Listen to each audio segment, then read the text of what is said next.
meeting of our village board, Monday, July 13th at 7 o'clock. If I can ask the clerk to please take the roll call.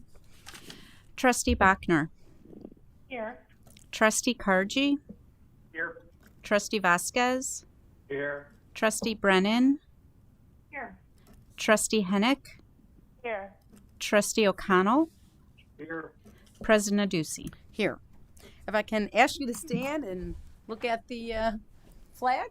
I pledge allegiance to the flag of the United States of America and to the republic for which it stands, one nation, under God, indivisible, with liberty and justice for all.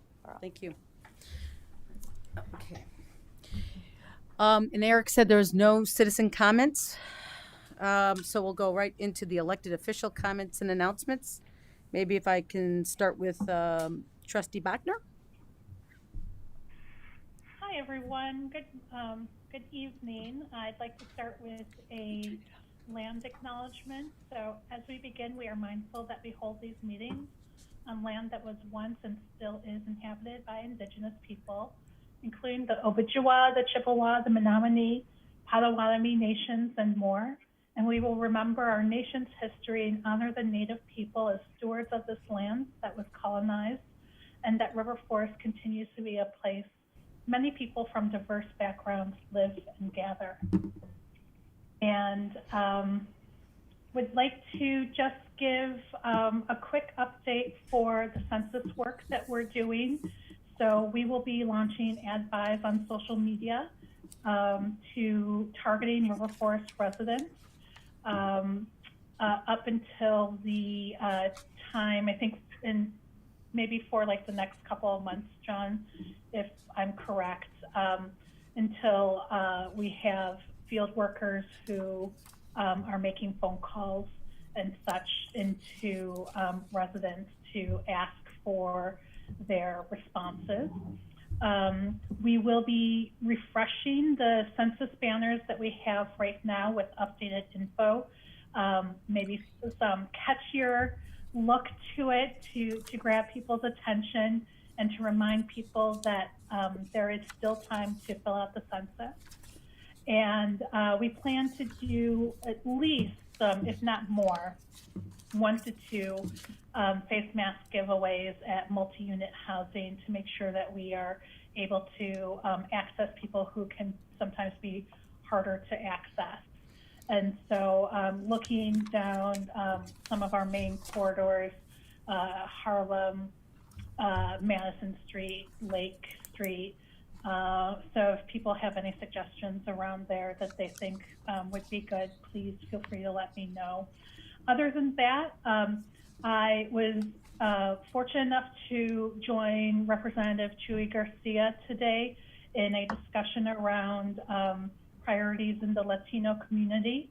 As you can imagine, many of them are similar to priorities in general that everyone is facing. So we had state representatives and senators, councilmen from Chicago, Cook County government, and I think I may have been the sole village trustee proper there.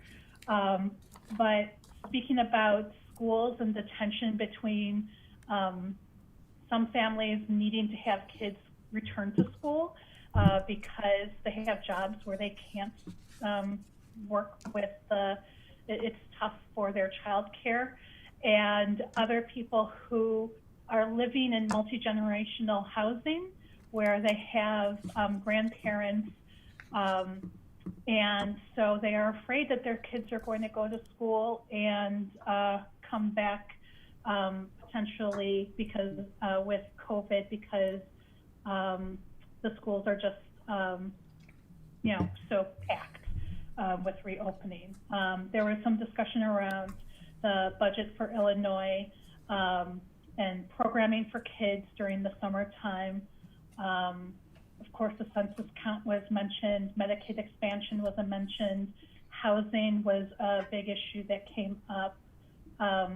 Working on getting certified vendors into the vendor rolls for different municipalities was something that came up. transportation, again, child care, and I think the idea that it's not just jobs for minority communities, but careers for minority communities was another topic that was discussed. So a very good conversation, and hope to bring more information to this team as those dialogues continue. Great.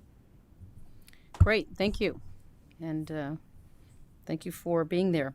Okay, Trustee Kurji. Hi, everybody. Hello.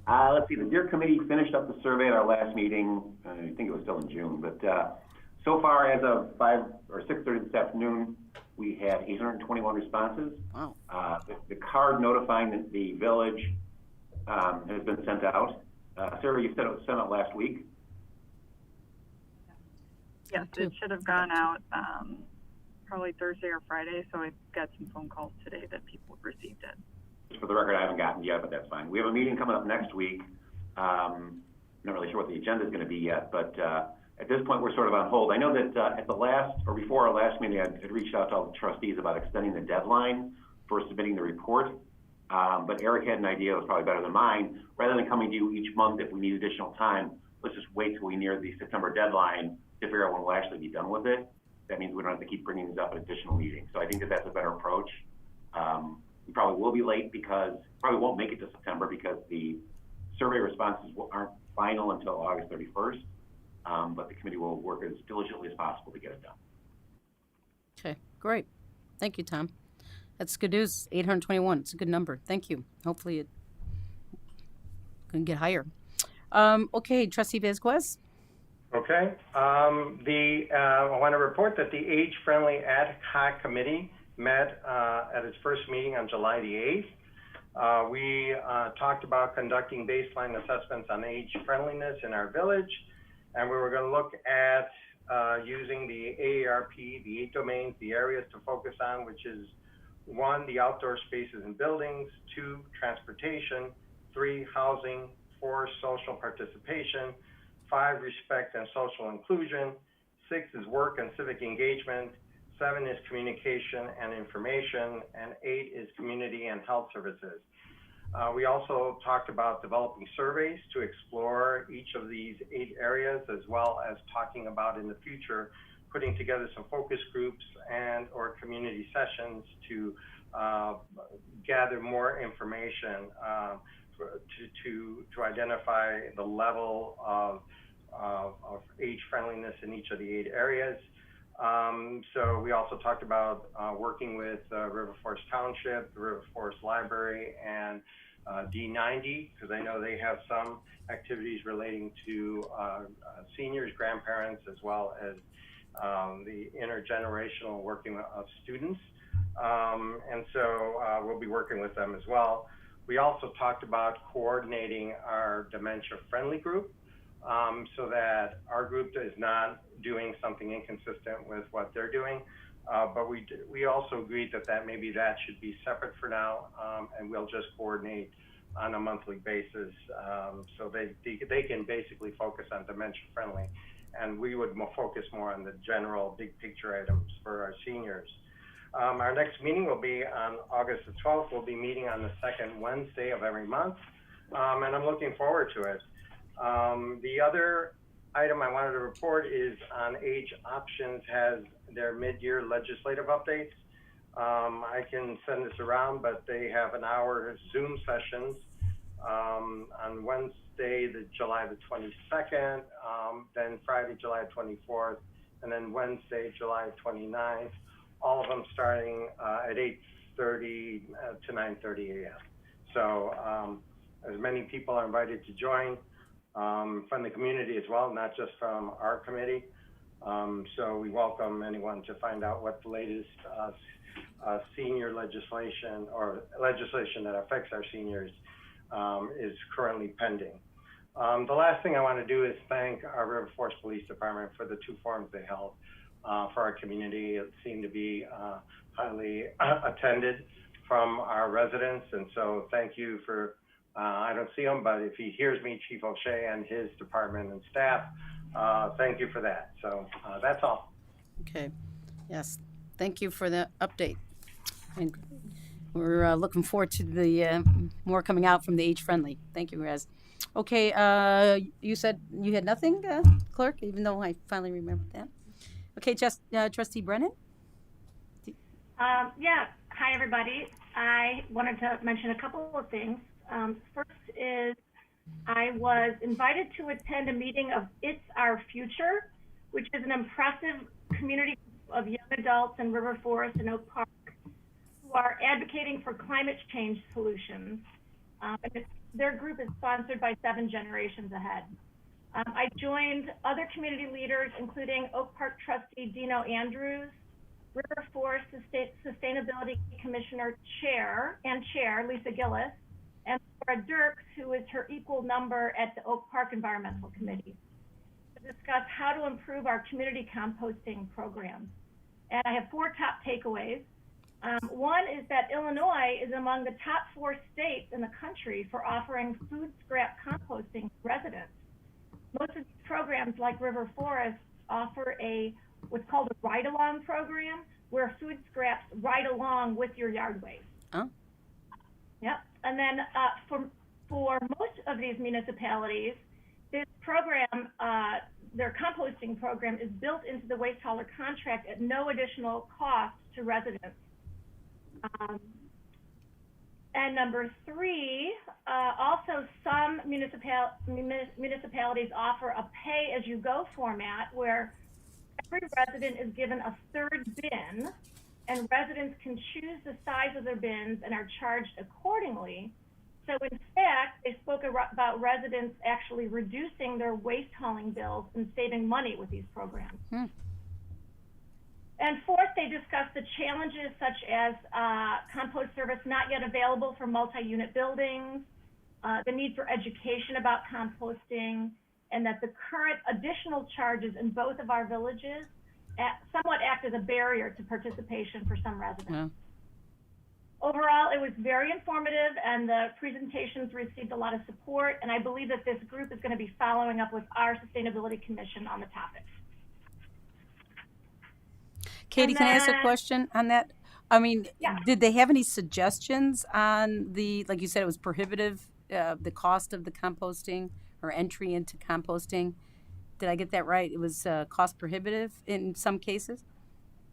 I think what we talked about was the fact that because River Forest and Oak Park charge an additional cost to participate in the on our municipality's curbside composting programs, that becomes a barrier to joining that program. Right. Whereas a lot of municipalities in Illinois who started their program after we did, we were the leaders in it. And this is how we did it to start it out.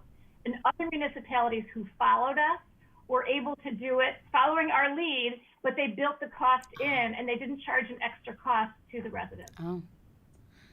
Well, is that something I think at some point in time we should look at? I know we talked about that when Julie was still the chair, Katie. And maybe that's something we should, I'm looking at Eric, but. Well, and as we've talked about, the Strom contract's up in April 2022.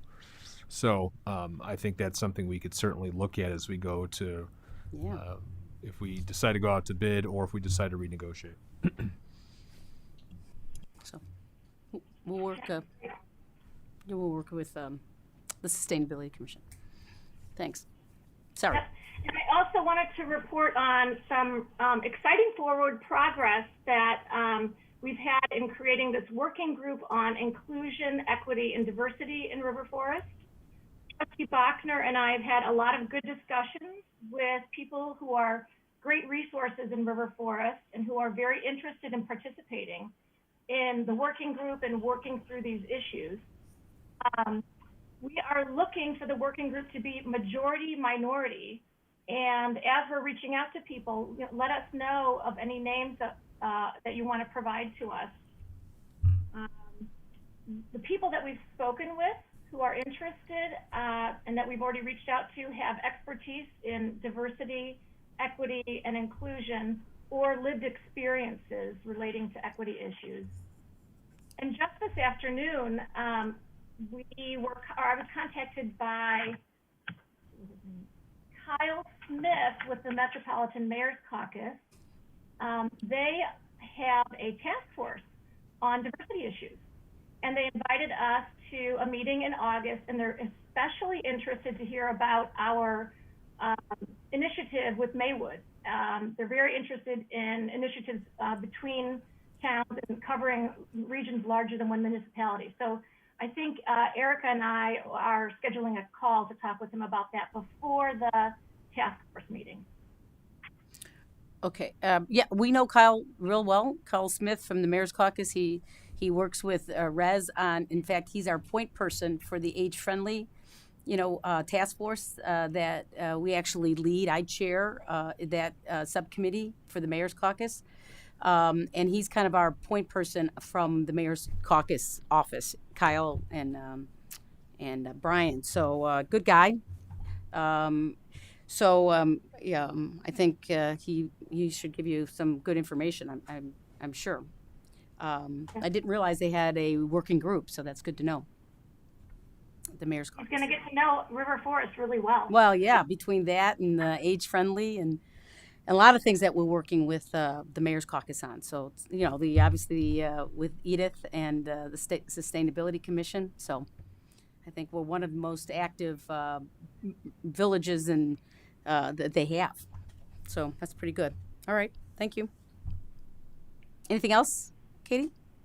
No. Okay. Trustee Hennick? Yes. Good evening to everyone.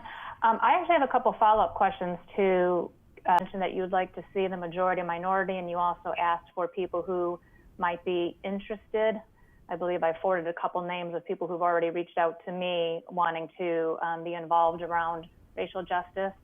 And so where are we at in terms of, are the two of you making these decisions? Are you able to pick who's on this committee or this task force, or how is this working? And I don't know who's going to answer, if it's one of you two or if President Ducey needs to answer this, but. I think that we are still just gathering names, Patty, and just talking to people and starting to understand what kind of experience or expertise people have. There hasn't been, while we're thinking through it, there haven't been any decisions made around that in terms of size. It might end up being small, might end up being 5 or 6 people, it might end up being larger than that. The idea is to make sure that we have representation on there and people who are obviously really willing to dig in to a lot of different areas around racial equity and other marginalized communities, right? And be able to, with an eye for how can we make River Forest better and how can we begin, building partnerships where we need to. Yeah. No, that's great. And I personally don't have a concern in terms of the number of people. I mean, I'm with you. I would want to see people who are willing to really come and delve in and really kind of work through these issues and have these conversations. I was just trying to get an understanding for myself in terms of what, we had a recent committee we established that went through a very specific process and had a specific resolution drawn up and specific numbers limited. And so is it going to fall in line with that, or is this more open-ended? We can, evolve as we go, that there's no parameters around it, which is, I'm fine with that. But I'm just trying to get an understanding. Right now, it's very open-ended, and really, the people that we're having conversations with, quite frankly, they are stakeholders in this kind of work. And so it really is also hearing from communities what they think they need, hearing from people what is needed and sort of gathering information around that. Information that Katie and I have been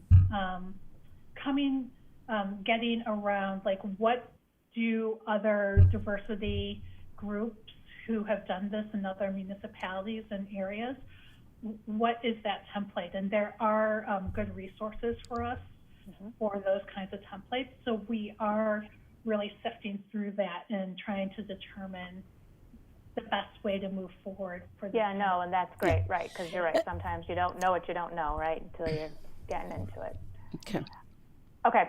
So that actually segues into then my comments now. So you may recall I had forwarded an email, and I know it was short notice. I actually had short notice on it as well. On June 30th, Trinity hosted what they were calling Trinity Talks Transformation, Diversity and Inclusion.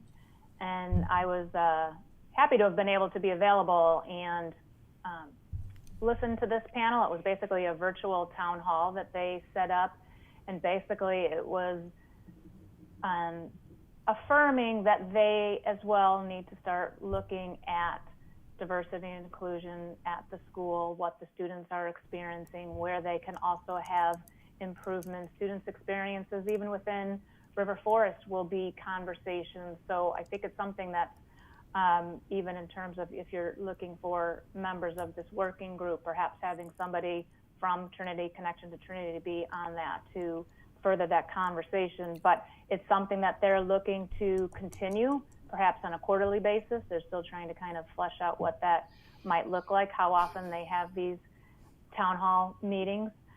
But one thing that struck me in being a part of this is that they did a great job in terms of the Zoom experience. Super professional. It was very professional, very seamless in terms of going from looking at the speakers on the screen to sharing documents to even allowing for real-time participation in surveys. They had questions and they asked participants to answer a question.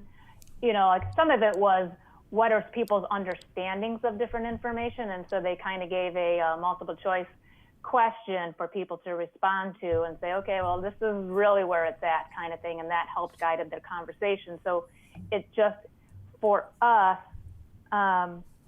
where I think it might be helpful to explore how they did this, maybe even reaching out to their IT person, is that when we look at how the police forum was held, and yes, thank you to the chief and everyone else involved in that. I think it was great to have had the opportunity for residents to hear the information from that forum. But I did hear from residents who were,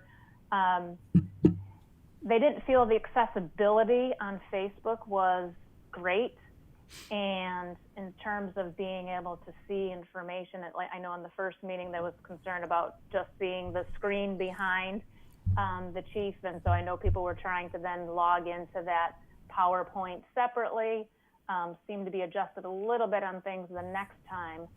But it really was such a nice professional format, the way they did this particular one, that I think moving forward for us, particularly depending on what happens in terms of COVID and are we really going to move back to in-person stuff? And it seems like I think we're going to be fairly limited for a while, because it seems unless we're in phase 5 where there's a vaccine, we're going to be limited on numbers of people in Village Hall. So having a better platform to be able to have some of these meetings. I mean, I'm thinking even with some of our subcommittees, I know listening to the DEER committee, there was a lot of technical issues in terms of sharing documents with the members. And so having a better way to understand how to really utilize the Zoom capabilities.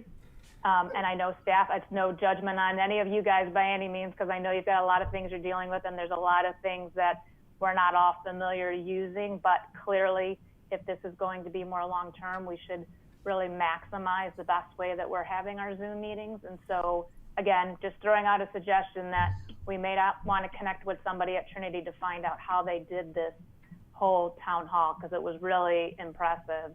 And in terms of, again, this real-time survey, when we talk about wanting to survey residents, how awesome for people to be on part of a meeting and get instant survey information from people. So I just think it has a lot of value there. So I wanted to throw that out. And then think that was it, other than before we get to the consent agenda, I did want to request that we pull out consent agenda item A when we get to that, but otherwise I'm done with my comments. Thanks. Okay. Okay, Bob?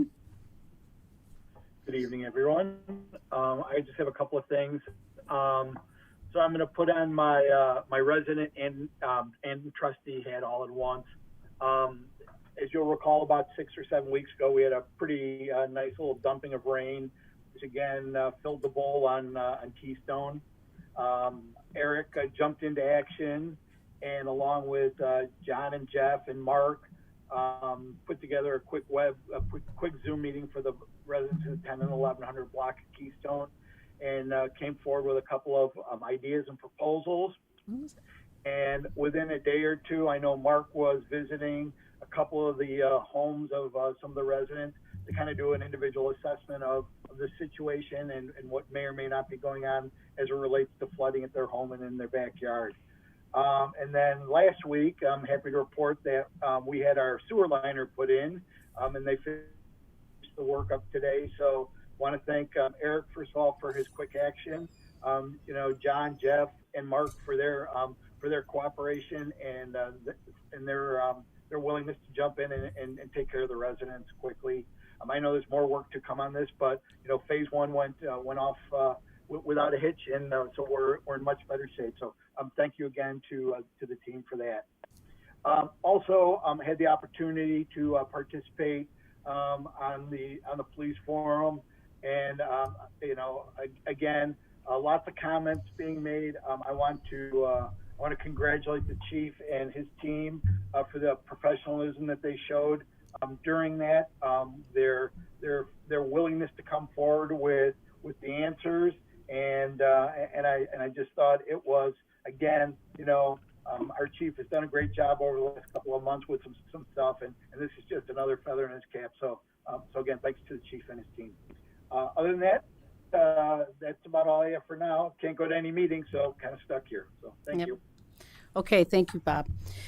Okay, so let me just give you a couple things. On June 23rd, I was down in Bloomington, Illinois, for an interview to be nominated for the second vice president of the IML. It's a rotation, so currently I'm the second vice president, and the rotation goes by region, and we're in the North region, and the next rotation will be the South region, then the Central, and then the North. So that's why I'm the second vice president, nominated for the second vice president again. I've been selected, but I won't be approved by officially until the September board meeting of the Illinois Municipal League. So very exciting. Today I was also interviewed for a piece of film that they're putting together.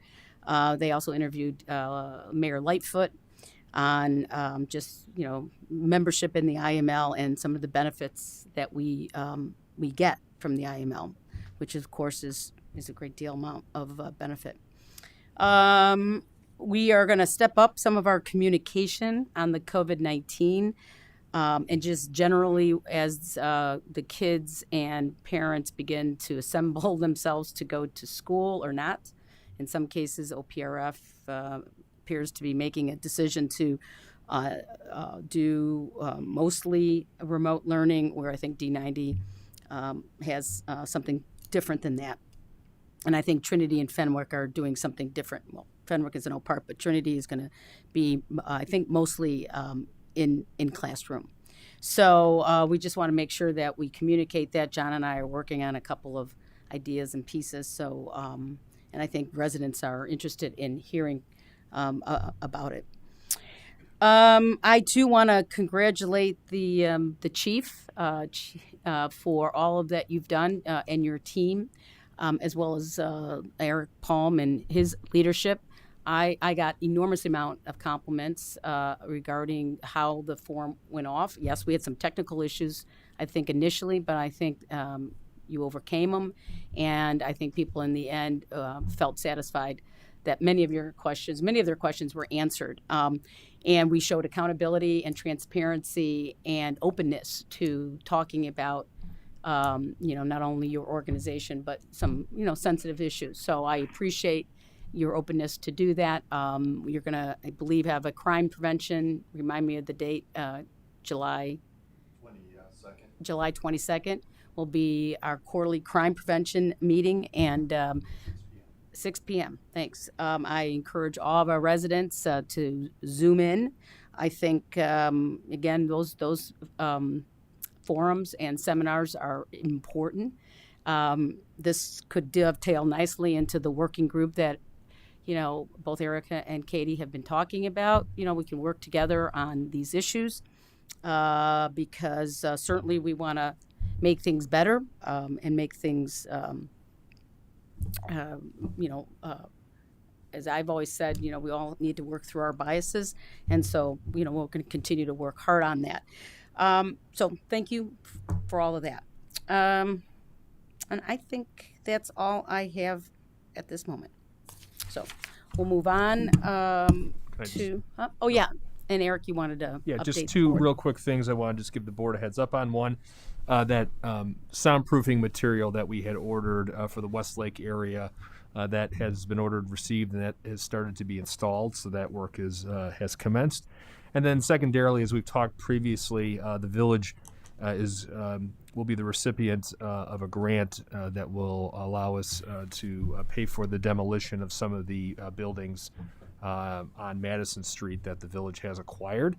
And so we still have to work through some things with DCO in terms of getting the paperwork, the grant allotment, all those other administrative type functions. But I just wanted to alert the board that the one building, the former LCFS Lutheran Children Family Services building, that building's actually on the village's HPC, Historic Preservation, as a significant property, in part to some of the architectural stained glass features at the front of the building. Make a long story short, we then have to go through that process like any homeowner would for having a significant property demolished. So staff will be starting that. John Pape, who's the staff liaison, has had a conversation with the HPC chair. So that will commence. And so I just wanted you to be aware of that in case someone were to ask you about that or didn't want to surprise you. So that's that. And we'll continue to communicate to those residents, about what's happening. I know it's important that they hear, what's going on. So we'll do hopefully a good job of communicating. The one thing I wanted to add on the two forums, by the way, I don't know if anybody still continues to read the Wednesday Journal, but in both, I think in both weeks, we got some real compliments out of the editorial. They complimented both the chief and the department on being transparent and being accountable versus creating a lot of consultants, which isn't what we need. What we need is a lot of genuine conversation and a lot of openness, and so I applaud you. That's why I'm interested in you and the working group, because what we don't want to do is create, more bureaucracy. We want to streamline this conversation as best we can. Okay, that's all I have. Let's move on to the consent agenda, which is. Sorry, I wanted to ask a quick question of Eric for the demolition and going through the historic preservation group. And was that the historic preservation group here in River Forest, or is that through the county or the state? No, that's the Village River Forest Historic Preservation Commission. Yeah. I just wanted to make sure. Thanks. Okay. So if I can get a motion, I guess, to approve. So I'd like to make a motion, Okay. to Go ahead. approve consent agenda A separately, and then Okay, if we just have to do, call two Patty, motions. why don't we do this? Actually, I'd like to pull C. You want to the pull consent C? agenda? Okay, so why don't we do this? Can I get a motion to approve the consent agenda B, D through K? To approve those. So B, D through K.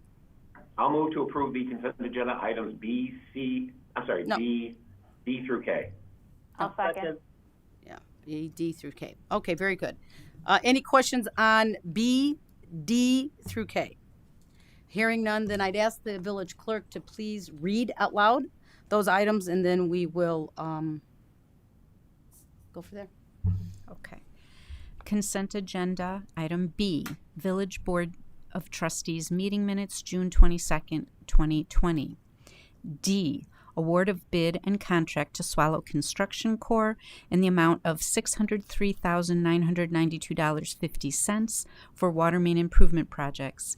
E, award of bid and contract to A-Lamp Concrete Contractors, Inc. in the amount of $189,362 for the Thatcher Avenue Alley Improvements Project. F, waiver of formal bidding, sole source, and award of contract to Griffin Systems, Inc. in the amount of $47,000 for street camera system storage servers. G, intergovernmental and subrecipient agreement for coronavirus COVID-19 relief funds with Cook County. H, monthly department reports.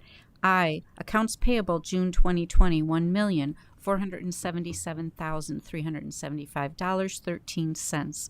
J, financial report June 2020. K, village administrator's report. Okay, if you can please take the vote. Trustee Vasquez. Sorry, yes. Trustee Brennan. Yes. Trustee Hennick. Yes. Trustee O'Connell. Yes. Trustee Bachner. Yes. Trustee Kargi. Yes. Motion passed. Okay, very good. So then I need a motion to approve on the consent agenda item A. If I can get a motion in a second, we'll discuss it, and then we'll move to C. I'll move to. Go ahead. Go ahead. I'll Tom? move to approve Okay. agenda item A. Okay, and Tom, you'll second I'll it. second. Okay, very good. Okay, your question, Trustee Hennick? Yeah, so the reason I was pulling this out is, in to a certain extent, it's to really kind of clarify where we're at with updating minutes. And I guess some of my concern is that these are minutes from May 26th. We've had 2 meetings since then with opportunity to have them amended. And I personally recognize that oftentimes what my comments are publicly are not exactly reflected in the minutes. And I know we have the opportunity to have them amended, which is what I in fact did from the June 8th meetings coming into the June 22nd meeting. I did request to have my minutes amended, and I feel like that's the time for folks to make that request. And I think beyond that seems to add to work of staff and the time on the board to have trustees look through and get a sense of why we're reapproving minutes that have already Yep. been approved. And so I feel like it's kind of a bad precedent to start here that, you know, for any trustee to go back and re-listen to their comments during a meeting and want to have their printed record updated compared to what it was, I just think is a bad precedent to start. And so Yep. I don't know what other people think about that, but I do Well, think it's, Let me these just, are minutes that were approved. Yeah. So I'm not sure the point of Well, having there- them amended.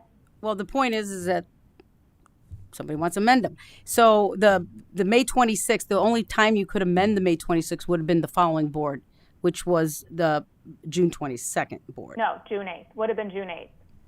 June 8th. You would have had the opportunity to amend those minutes June 8th. Greg, under Robert's rules, is there any Yeah. statute of limitations on amending the minutes? Yeah, I don't think so. Well, no, I don't think Trustee Hennick is saying it's not legal to do so. She just She's wants to know saying if you want to set precedent. right. So no, Robert's rules doesn't speak to this. The board can always amend prior minutes by subsequent motion. Yeah. I mean, I hear what you're saying, Patty. I'm not going to disagree with you, but you know, I think you're referring to my changes. The one, that slight one, it's kind of benign, actually.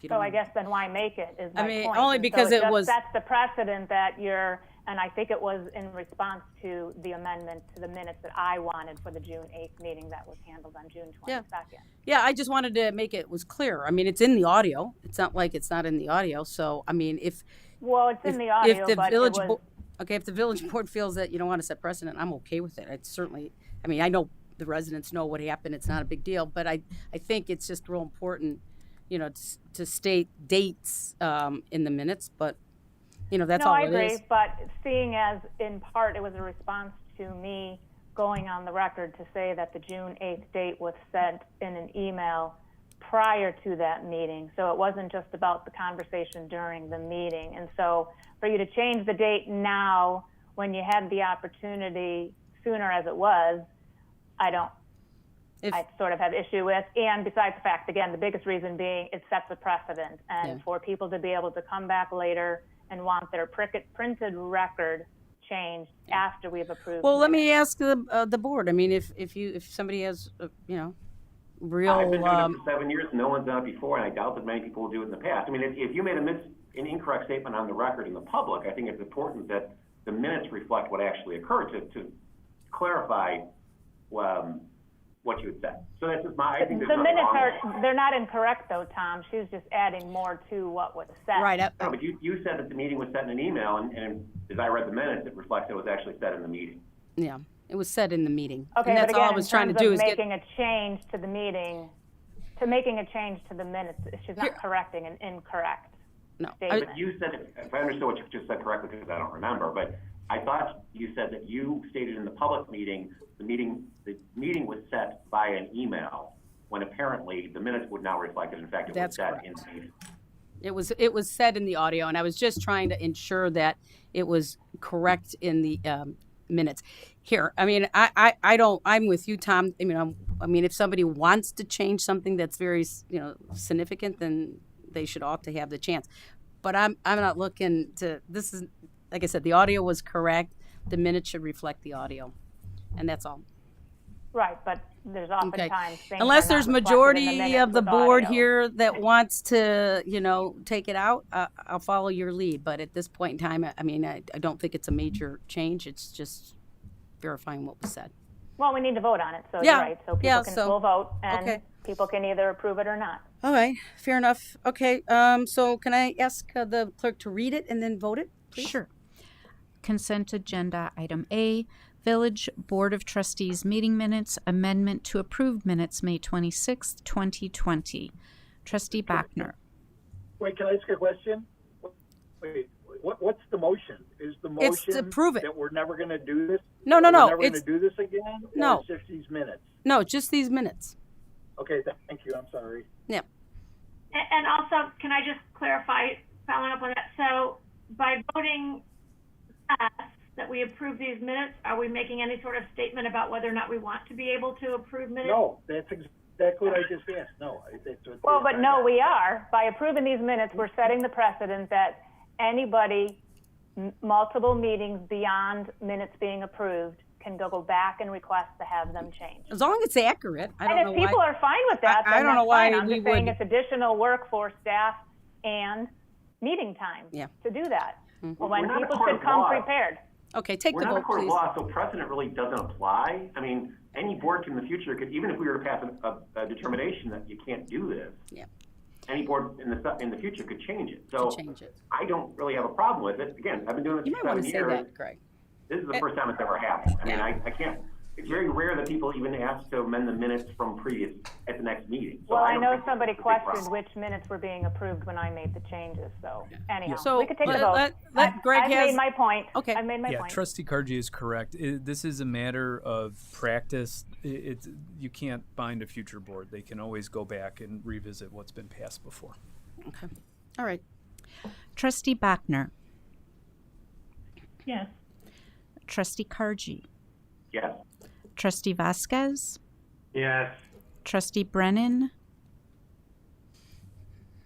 Muted. Trustee Muted. Brennan. Yes. Trustee Hennick. No. Trustee O'Connell. Yes. Okay. Motion passed. All right. Thank you. So I'll need a motion and a second on item C. If I can get a motion and a second, and we can talk about it. Motion to amend Title 9-3 for the Village Code ordinance modifications associated with the 2020 commuter parking study. Second. Okay.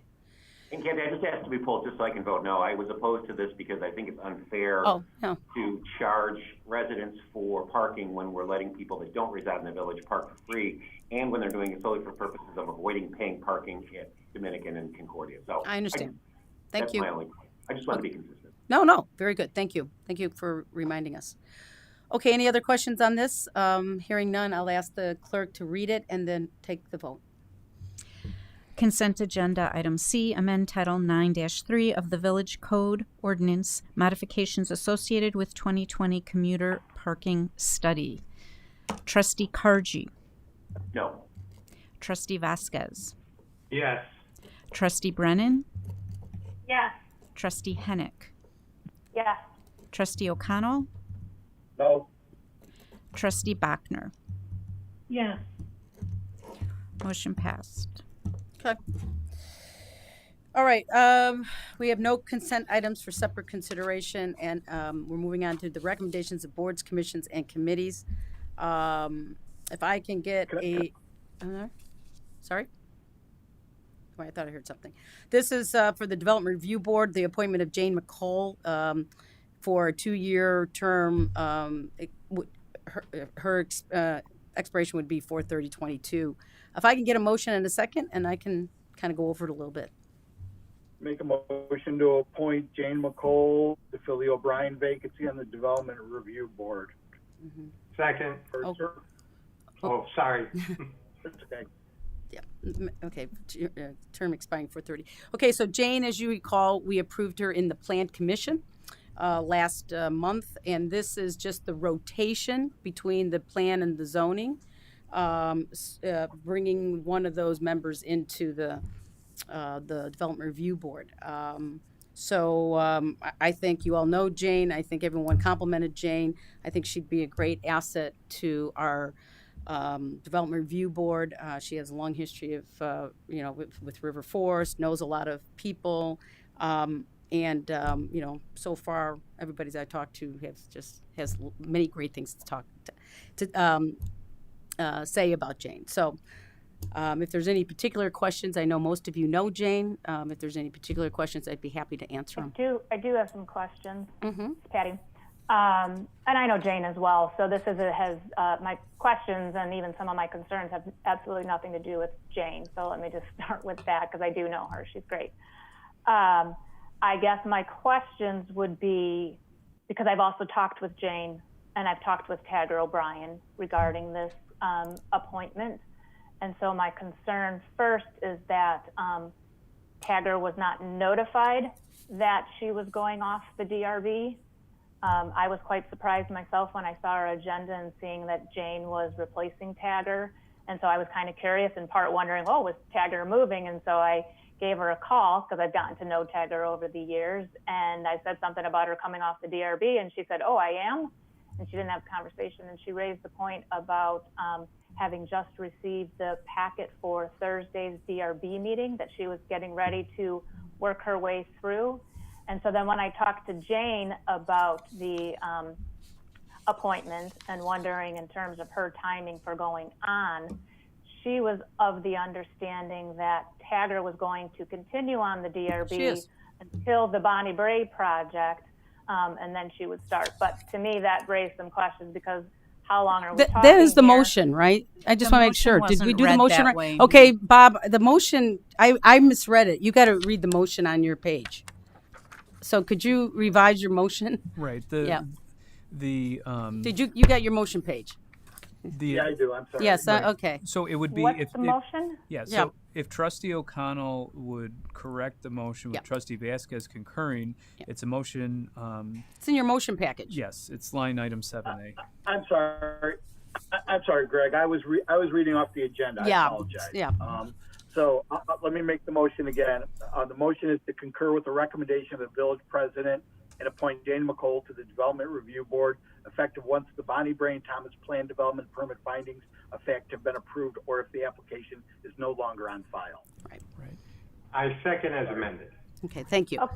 So I could see maybe why that was a little confusing for you, but yes. Well, it is confusing because how does that work in terms of technically Tagger O'Brien's term has expired April 30th. She works. So with- She continues to work at the pleasure of the board and the village president. So they can continue to work under their old term. So once that this development is either finished on Thursday or continues, then Jane will take over. Will be the new development review board member. So it's fine. It happens all the time. So I mean, in other villages, it's fine. And Tagger is very much aware. Tagger is very much aware of it. So I've had a couple of conversations with Tagger, and she's planning to go on Thursday. And she's got all the information she needs. Jane knows that, that would be, Tagger's responsibility until it's either approved or it's no longer on file. So everybody's. Can I ask when you talked to Tagger? I talked with her last week. I mean, it doesn't matter what we're talking about. Well, it does only because I talked with her. Okay. But we've got a motion to vote on I know, Jane. but let me just quickly explain why. Tagger is unclear. I talked with her Thursday evening after receiving our agenda, and she's unclear on whether or not she's continuing her work on the DRB. Okay, Patty, and needs to be told if she is. Okay, she is. I promise you it. She is. So it's all clear. Everybody's good. Tagger's good. Frank Martin is good. Jane is good. So right now the motion is to put Jane on the Development Review Board. So I'd like to talk about Jane. Tagger's great. Everybody's great. So if I can get any more questions on Jane, if not, I'd ask to take the vote. Trustee Brennan? I just have one question Yep. about the motions then. So for this motion, it looks like there is more information in this motion than was listed in our agenda. Is there a way to make sure that the agenda follows what the motions are, just so that we can be sure that we've got all the information? Yeah. Yes. We're looking at it. Yeah. Not that I necessarily had that question, but it does look like maybe there's more, or newer information in the motion than what was listed in the. Yep. Hey, We can. Eric, I don't disagree. I think the key date here is on the end date. Right. And it's a 2-year term that ends on that date. So I don't disagree with what you're saying in terms of making it clear, but I think that adds the clarity to it. Is it ends at that date? No, So, I think what again, you're to saying, Jane's point, Bob, is that about Tagger staying on until such time that particular application is finished. So, yeah, I mean, I agreed. So, but that's the motion. I think that is a way of manage, the change, and I think it's a good one, and everybody's happy with it. Both Tagger and both Jane. So I understand what your question is. Great, thanks. Mm-hmm. Trustee Brennan? Wait, Yes. sorry. Did you do Bachner? She had a question, you didn't. No, I started with. I was starting with Brennan, Sorry. but Trustee Bachner had a question. Yep, gotcha. Okay, but they're Okay. both starting with B's, right? So yeah, Sorry. that's okay. Okay, so Trustee Brennan. I'm sorry. Did you say yes? Thank you. Yes. Trustee Hennick. Unfortunately, because I'm concerned about how this has been managed and the process in terms of this decision making, I'm actually going to vote no. And it's not a reflection, again, let me repeat, it's not a reflection on Jane, but I'm going to vote no. Trustee O'Connell. Since the village president is recommending this, I'm going to vote yes. Trustee Bachner. Yes. Trustee Karji. Yes. Trustee Vasquez. Yes. Motion passed. Thank you. Jane's going to do a great job, and I appreciate it. Okay, so let's move on to no unfinished business, so we move on to new business. If I get a motion for 9A to approve and adopt a policy regarding public comments at village board meetings. To approve a policy regarding the public comments at village meetings, or public meetings. Yep, that too. Okay, if I could actually comment, sorry, I was being distracted. Well, we before don't that have a motion second was yet. up. Okay, well, I'd actually like to not second it, because really what I would prefer to recommend is that we have a discussion around this and vote at a follow-up meeting. Yeah, we need a second. That's what's here, and then we can discuss it. Right. Correct. Right? Yes. At this point, once a motion's been made, the body must determine if there is a second, which is an expression of interest. If there is no second, then the motion will die for lack of a second. Right, but if there's a motion to discuss and approve, then that takes away the opportunity to then have time for have people to reflect and think about what we're really approving. Sure. Correct, but a motion has been made to approve, and so now the body must determine if there's a second. That is the next required step here. Yeah, and if the board doesn't want to approve it, they'll vote no. So I mean, or it'll die for lack of a second. Or die for lack. Correct. Right. Yes. So if nobody seconds this particular motion, somebody else could make the motion, table that motion actually, and make a motion to discuss what's before us and vote at a subsequent board meeting. Right. So if the current motion is to approve the policy, if it receives a second, then there'll be deliberations and a vote on that motion. If the motion to approve does not receive a second, then the motion dies for lack of a second, and then another main motion can be made. Such as to, so at this point, we need to either have a second on the motion or not. I'll make a second. Okay. All right. So so let's talk through this. If maybe, Eric, I'll give you the floor. Sure. So, yes, as you recall at the last meeting, Trustee Hennick had for discussion regarding a policy regarding public comment. And so, and part of this is born out of the COVID-19 pandemic and how we've handled public comments since that time. So basically what staff has done is put together 4 bullet points into a policy. And I'll just go through them one by one, and then certainly there will be discussion after that. So point 1 is if an individual may request to address the village board in person to make oral comment, subject to any of our rules, what you see on the agenda. Again, this is regarding in-person meetings during a public health emergency.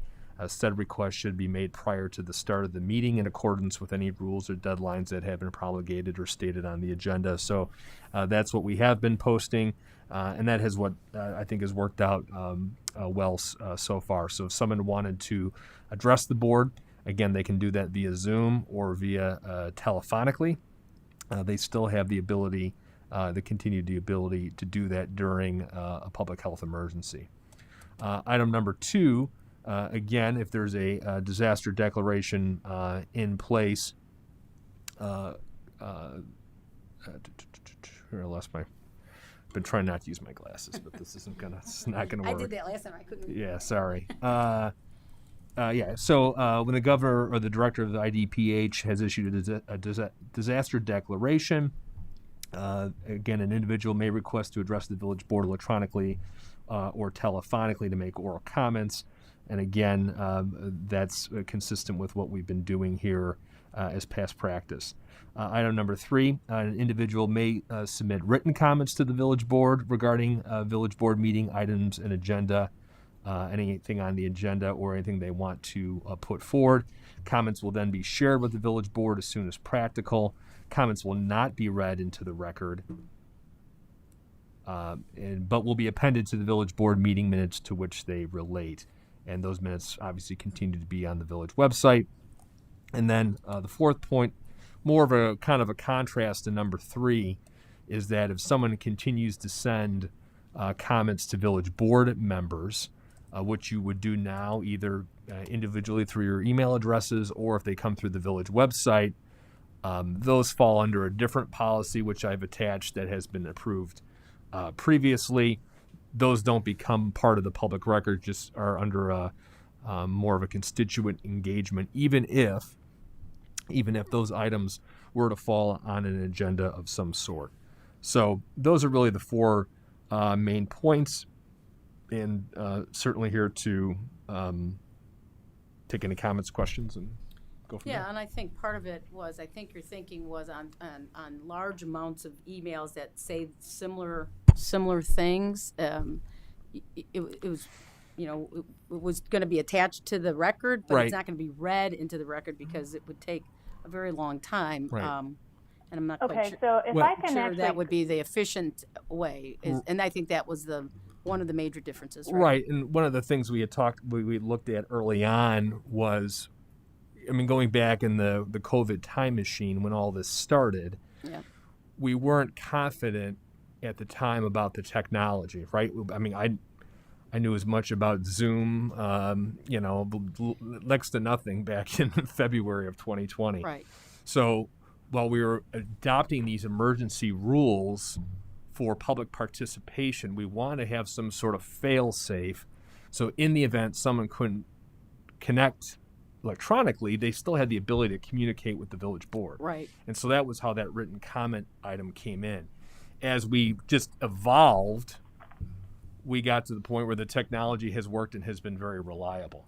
And so that's kind of where we're at today, where we still have this written comment. It's in the policy here so that people could still make written comments and submit them. But there's nothing prohibiting anyone from participating well, number one, coming here. If they wanted to be here, they still could come to a meeting or participate electronically. They had the phone. Everyone has, most people have phone access. Most people have internet access. Not everyone, but there's still the ability to connect. So I want to make sure that was maybe the confusion, because so if the I can confusion actually- was, if I Patty, can- let me finish. So the confusion, please, and then you can have the floor. But I think the confusion was, well, we got all these written, because we allowed it. And I think what you're saying is because we weren't quite sure how the Zoom technology was going to work, we didn't want to exclude people. We wanted to have as much inclusion. And if I'm correct here, I don't want to make it up, but and then so you said we started reading things into the record while we were talking about doing that. Right, and so that was, I think that was the ultimately the confusion point was whether those comments are just given to the board, right, or read into the record, and so that's why I think in part why we're here today is to have some discussion and clarity on that.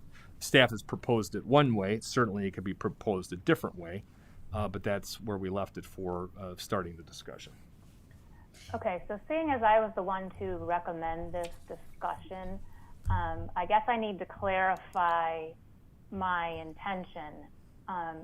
First point being that my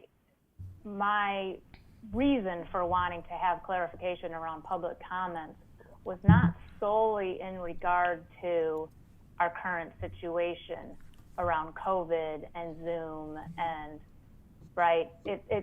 and I even sent questions to the board early Thursday morning, sharing further thoughts that I was trying to make around comments to help this discussion along in terms of things that we should be thinking about.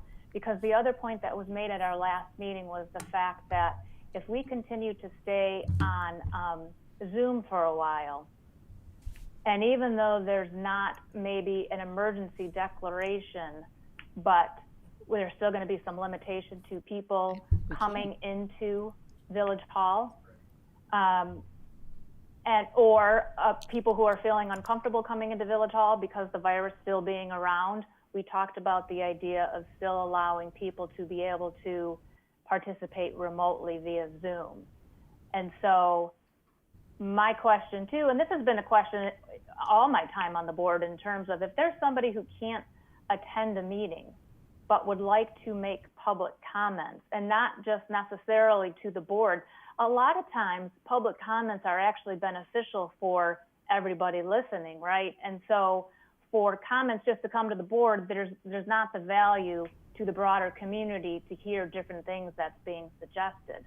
And so that's why I was raising the question about when do emails get read into the public record or not, and we're not being consistent. And Eric, I hear what you're saying in terms of the early instructions, because if you look at all of our earlier agendas, at the very top it says that comments will be read into the record, right? And I noticed for today's meeting that it says that they will be shared with the board, and in this policy saying shared as soon as practical.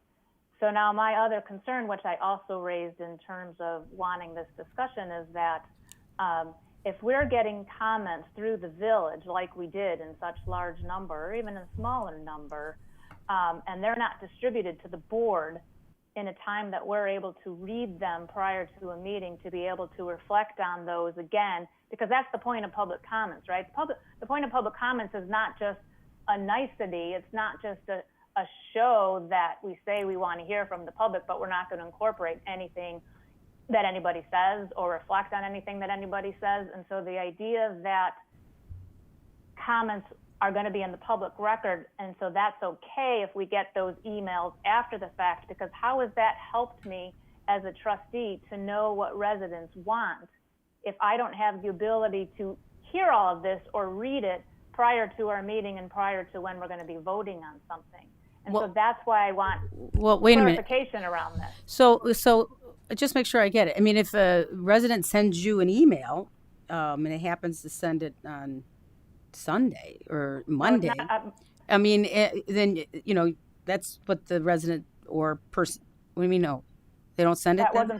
That wasn't the situation. What we had happen around the affordable housing plan is that there were a number of residents who sent emails through the village.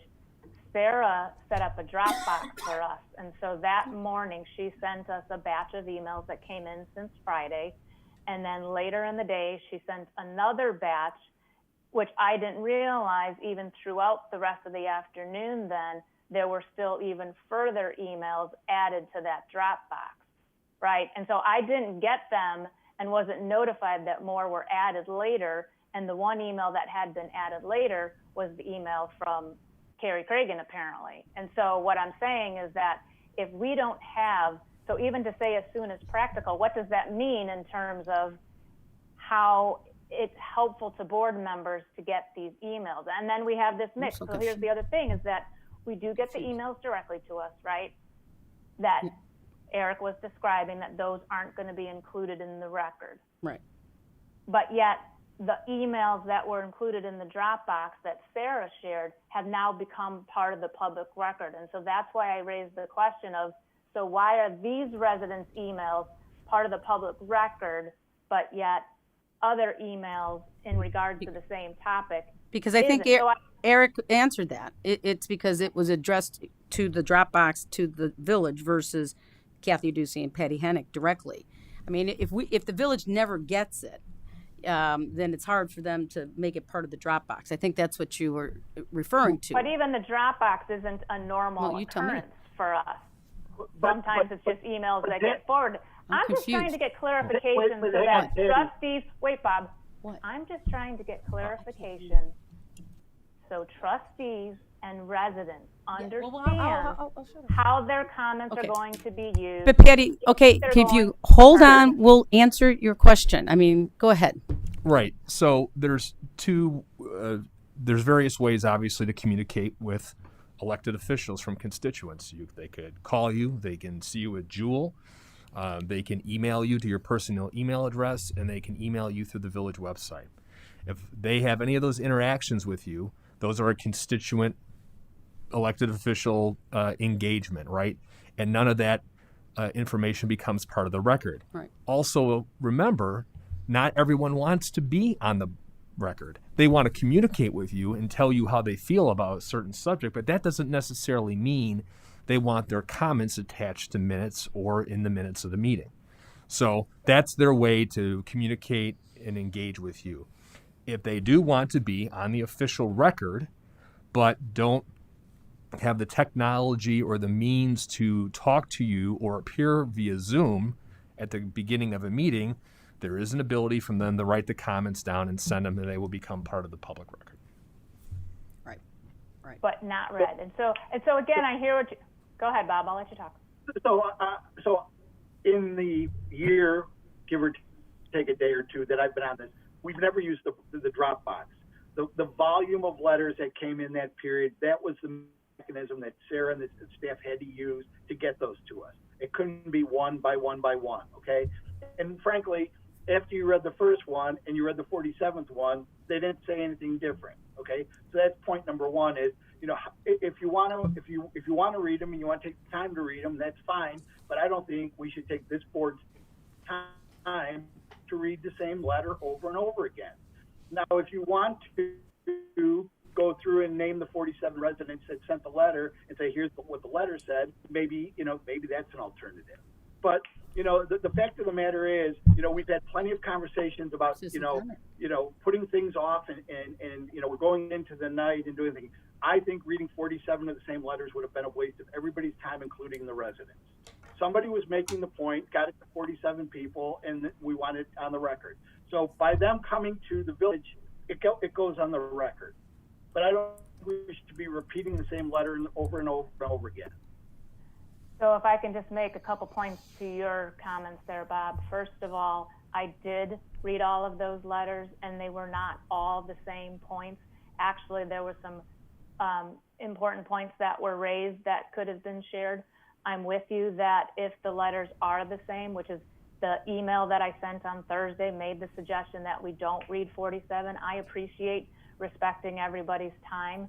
And so, yes, I think having said, here's an example of an email that we received from multiple residents. These are the residents who sent them, right? Because the other thing I recognize with my 3 years of being on the board is that residents like to know and be aware of what other people are thinking and where people fall on different topics. And so being able to see that and hear from people in public. And so again, back to the idea that we invite people out to make public comments for a reason. And I thought the reason was because we wanted to hear everybody and what they had to say, even if it meant that they wanted to share with us that they agreed with the person before them or the 10 people before them. They have that right to do that. That's how we gauge where people are and to what extent people might have concerns on any given topic. So the idea that we're just going to ignore 50 emails that seem to say the same thing and not acknowledge the fact that there were 50 residents who sent that email is awfully concerning to me. And I imagine residents who took the time to send those emails to hear those comments would be equally concerned. That's not what I'm saying. So don't misquote me, okay? Please do not misquote me. So then can you re-explain what you're saying? What I said, excuse me. Yep. Okay. Go ahead, Bob. Go ahead. What I said was, we read the letter once and we say the residents who sent basically the same letter in, okay? And if you want to go through the 47 and find the 6 that had a little bit of different verbiage, I'm fine with that. Okay? So, well, I mean, I think with the, I'm sorry, Bob, I don't want to interrupt, but I think that we're kind of going around on a couple of things. I think the policy addresses all of everything, actually, Trustee Hennick has said. I mean, of course you want to learn everything about what other residents are saying, but if they're writing information down and they're sending it into the Dropbox, you get a copy of it. You get a copy of it to read. And if they send it directly to you, you get a copy of it to read. It's just that what they sent directly to you, the village doesn't get a copy of it, so it can't be in the official record. But if they send it to us, and it sits in a Dropbox because it's so big, or it just maybe sits in a file, you always will have an opportunity. Whenever it comes in, you get it right away to read it. So you are getting everything that everybody is saying. So you get the Dropbox, you get whatever anybody personally is sending to you, and you get whatever anybody's coming on the Zoom, both if they want to be in the audio or a video, they have the opportunity to dial in. I think people love that better than walking into 400 Park here. So I think there's many opportunities for us to get information. And I use them all. I read every one of the letters I get personally, and I read every one of them that I get through the Dropbox or through Sarah. And I listen to everybody that speaks, that comes here personally to speak to us. So I never feel like I'm not getting information, and I don't know or understand where I need to be. So I'm getting the idea that people want their letter read into the record, but they don't want to appear in front of the board. And that's the piece, yeah, because if somebody writes a letter and sends it to Sarah, we'll put it as part of the record for sure. But if they want to, us to hear it that evening, then I suggest that they come and read it to us, like I would under normal circumstances. Come to the board and let us talk to each other. So I think we've covered all the, unless I've missed something, but I think we've covered all communication. Go ahead, Katie. Go ahead. When you said their written letters will be part of the record, do you mean they're going to be part of the minutes, or are they going to be part of the packet in anticipation of the meeting that they're writing the letter to address? Good distinction. I'm going to let Eric take that. It's a great distinction. Right. They would be amended or added to the back of the minutes. So you'd have 5 or 6 pages of typed minutes and then a series of emails printed off and attached to that. So, because so hey, okay, go ahead, Carrie. Go ahead. A proposed solution to Patty's concern. If residents want their written comments to be part of the meeting, but they can't make it, can we just attach them to include them in the packet? Well, remember, the packet goes out Thursday. And so if something comes in on Sunday, which often it happens, it won't be part of that packet. I mean, if it comes in between the time, I can't imagine it's much more work because it's all electronic now. Well, people don't know it doesn't matter when you set the dates. People don't know what to comment on until they see the agenda. Right. That's the point.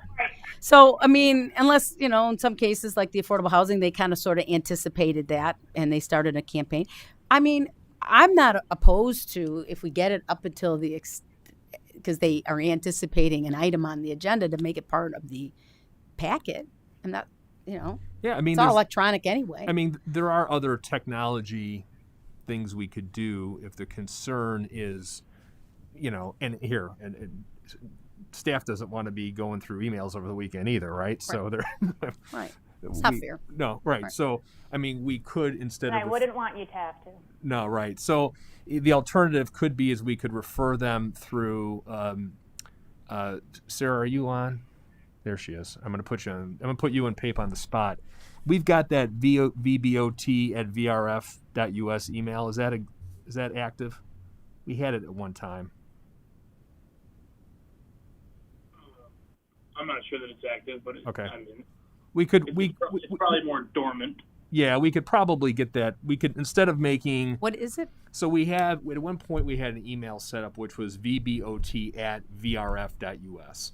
And if you emailed it, it would shoot an email to all the board members. Oh. So what we could do is replace, instead of please emailing spfeiffer@vrf.us by 4:00, we could change it to vbot@vrf.us. So at least you'd be getting them the emails as quickly as they're being sent. That seems like a reasonable solution. They're not going to be packaged, Katie. They're going to come as they come in. But that seems... Yeah, I was trying to think of a solution for Patty's concern that I think what I'm hearing her say is that we on the board see the letters, but the public doesn't, and the people who wrote the letters intended them to be read or as part of the public record, but they couldn't make the meeting. So there's two. Let me tell you. There's a little two distinctions. They are part of the record. The question is we won't read them that evening. So they become part of the minutes. I want to make sure I'm clear on that distinction. So of course the letter matters. When they send a letter to Sarah or BBOT, whatever we set up, those are official letters, and they will be, we should read them for sure. And I'd like to ask this question too. So I think there were specific ones, not all of the, all of the ones that we got, so many of them, but there were specific ones where they asked for it to be read as part of the meeting. And I think that if someone asks for it to be read in part of the meeting, I'd like to be able to consider that. Well, remember, and I'm not opposed to it, but remember, okay, that was just affordable housing. What if there's a bigger issue, something that, frankly, none of us are in? Affordable housing? Yeah, could be. I remember I had a host of people out here when we tried to talk about gun control. It wasn't pleasant. Imagine reading all of the D90 Roosevelt parking lot. Oh, yeah. I mean, we had lots of big issues, and you just have to be careful what we ask for because I hear you. This is something that's right before us, but it could be anything. And so I would say that we stay consistent. If they want to read it in the record, they can. If we're Zoom, they should join our Zoom through telephone. If not, they could send it to us and ask us to read it. I mean, ourselves and understand it. Otherwise, we could be reading lots and lots of letters. Well, my concern is that we are telling residents that we want them to engage and we want them to make public comments. Yes. And so are we going to distinguish and limit? We're only going to be able to listen to people at a meeting, someone who actually has the ability to be there. How about for folks who work during our meeting times and don't have the ability to come and say their comments publicly, right? So now we're penalizing them. What if somebody didn't have the opportunity to get through our board packet to submit questions early enough for trustees to get them in time to read them to prepare before the meeting? And so if it shows up at 4 o'clock and not everybody on the board had time to read those, how are those? So then their voice isn't heard in time for the meeting. And so by having them read, it allows for all of the trustees and everybody listening to that meeting to hear those public comments. Again, especially to Trustee Boxner's point, that if somebody specifically asks to have them read, it's like somebody coming to a meeting. If they couldn't come, so we're going to penalize somebody for having their voice heard because they can't come to the nobody's saying that. Okay, Patty, you've got to let's stay on the course. The question is that if we as a group want a policy of reading every letter, you've got to remember it could be any issue, and it could be multitudes of letters, and it could be days of letters. So I think what we're trying to do is streamline this policy so it's streamlined for us. I'm not suggesting at all that none of the letters ever get read by the trustees. We should read all the correspondence that we receive. We should, if somebody comes into our community room or we're doing Zoom and they want to have a citizen's comment, we should allow them to do it for 5 minutes. What if they write a letter that is an hour? Well, who is going to read that letter for an hour? They'd have to be limited. Well, okay, so it depends on how I read. I mean, I get a little, that's what I'm saying. I think I get it. Affordable housing's on our head right now, but I think we need to step back and say, as a group, what is our policy for those that write in and do not write it in and they don't want to show up? I think they write it in and we read it. We read it personally. And if you choose not to read it, that's your choice. But I think if they want to show up and they want to comment, we allow them to do it within the timeline that we've established, which is 5 minutes. If they send you something personally, then that's what they've decided to do, is send you something personally for whatever they're lobbying for. In terms of the concern that Katie raised, can't we just make the additional emails a part of a supplemental packet and post on the website so that the village board members will get it, as well as making it public to the public? Yeah, I think that's what you were addressing. Did I get wrong? Like making a BBOT and then it goes to all of you. And I think, Katie, you were saying if everything comes in before Thursday, whatever is in that BBOT, you attach it to the agenda. Is that what you? I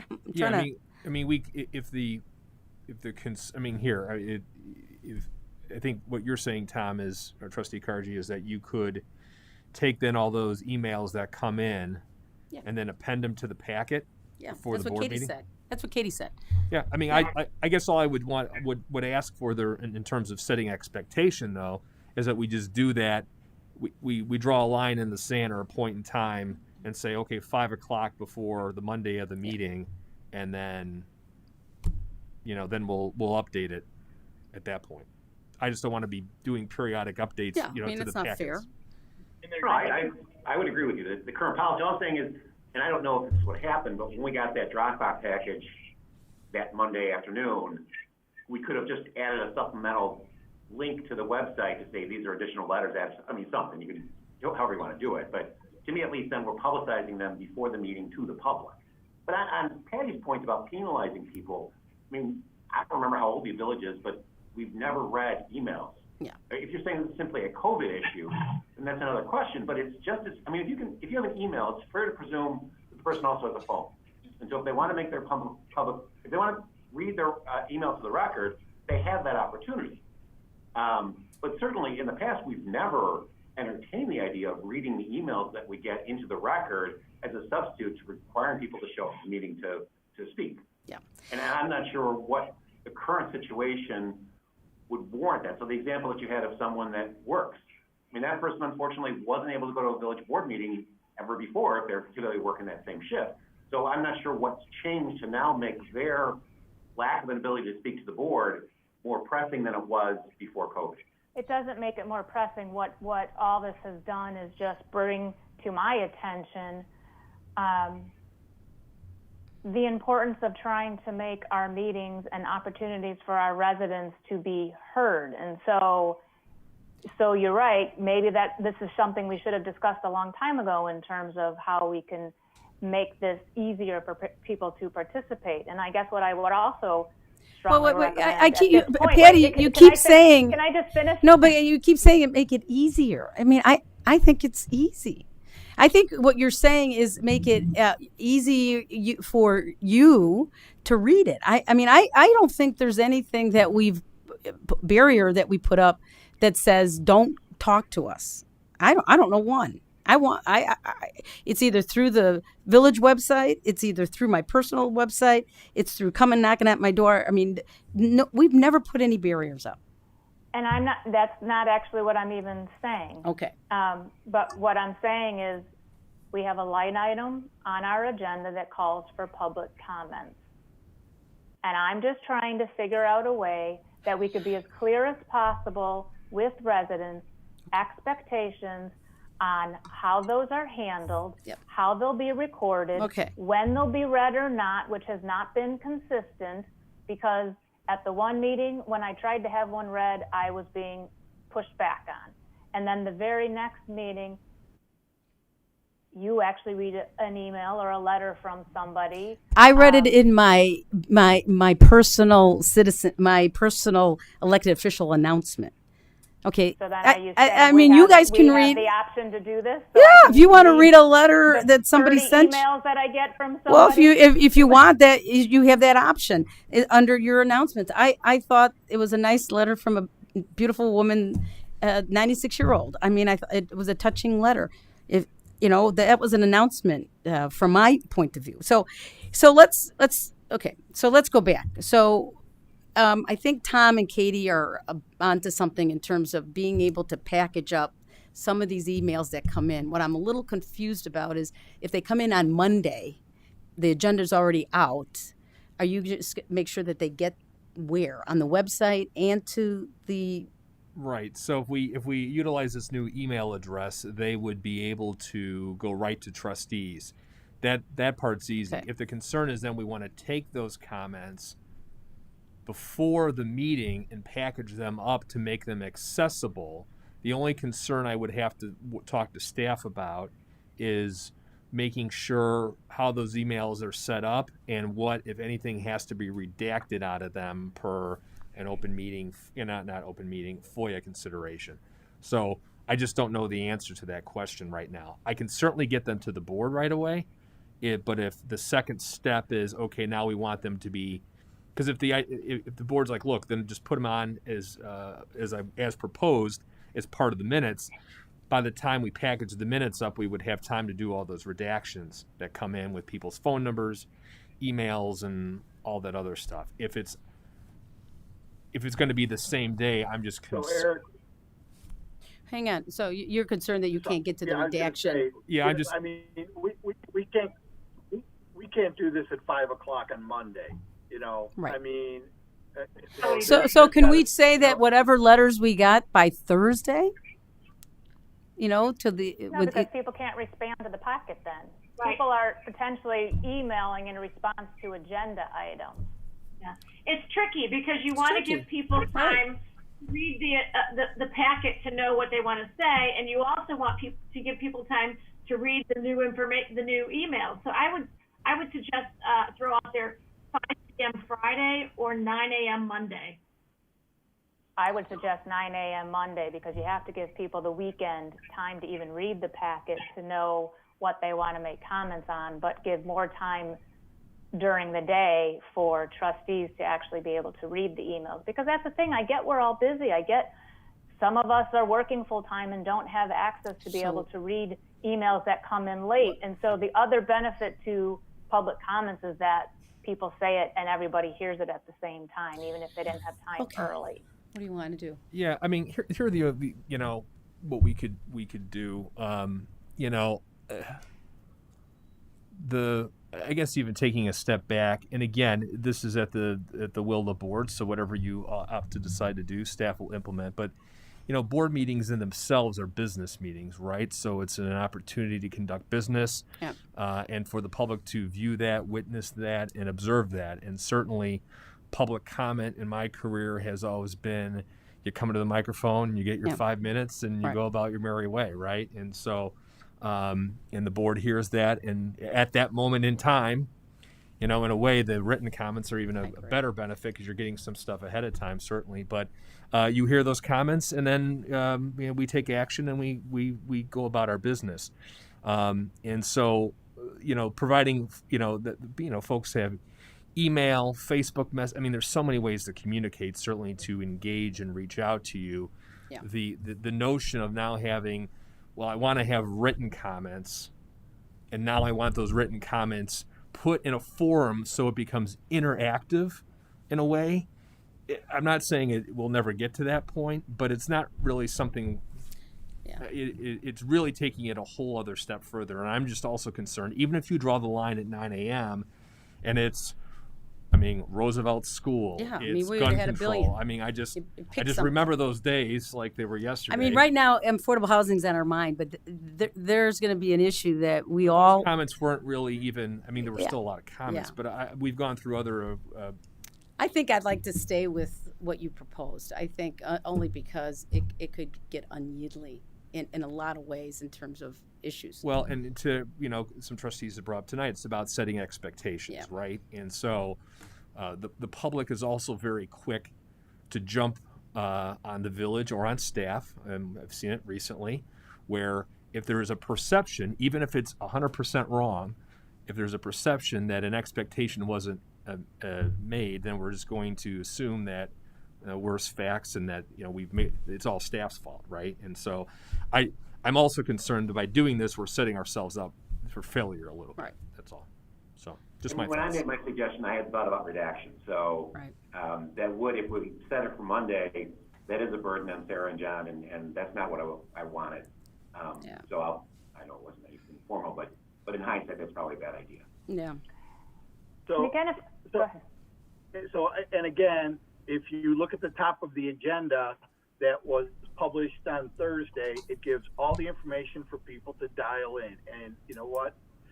We encourage that. If you can't make it in, dial in. We're affording people the opportunity to do that. Again, you know, I, like everybody else, we're not trying to stifle people. We're just trying to make it manageable so we can accomplish the business at hand of running the village.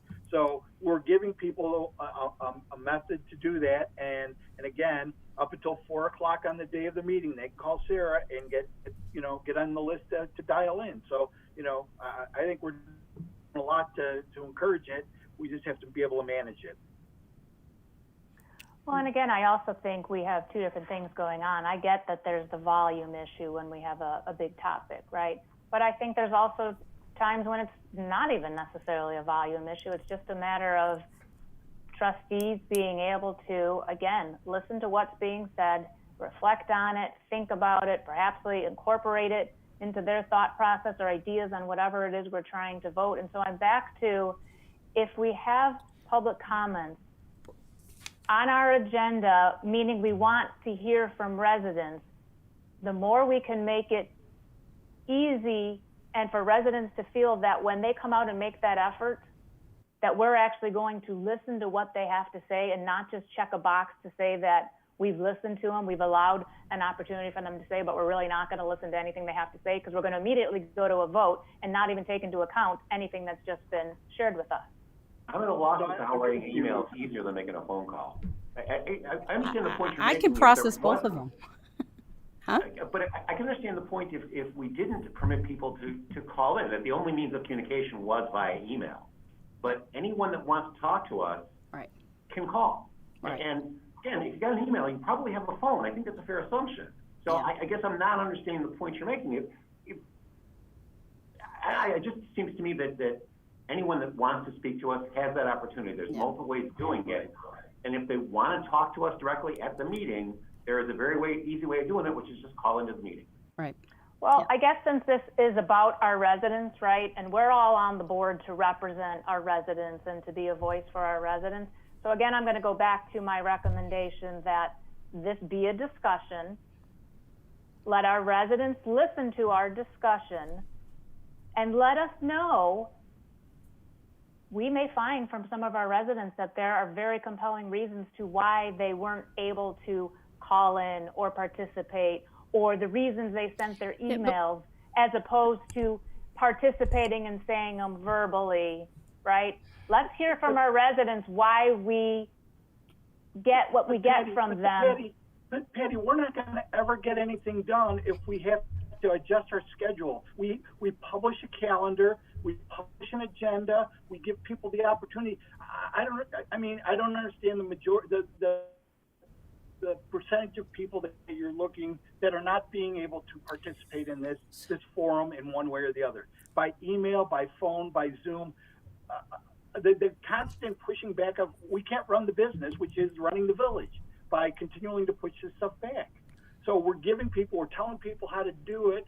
We can't hold their hands on it at some point in time.